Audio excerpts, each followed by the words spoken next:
బ్రతికే ఈ కొద్ది కాలము శాశ్వతము కాదు, ఈ లోకం శాశ్వతము కాదు. నీవు సంపాదించిన ఆస్తిపాస్తులు నీతో రావు. నీవు ప్రేమించిన బంధుమిత్రులు కాటికి రారు. గడ్డి పువ్వు లాంటిదే ఈ మనిషి జీవితం, నీటి బుడగ లాంటిదే ఈ లోక వైభవం.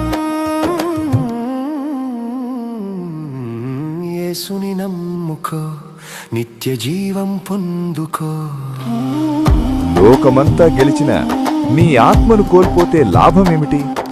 మట్టిలో కలిసే ఈ దేహం కోసం పడే ఆరాటం కంటే మరణం లేని ఆత్మ కోసం చేసే పోరాటం మిన్న.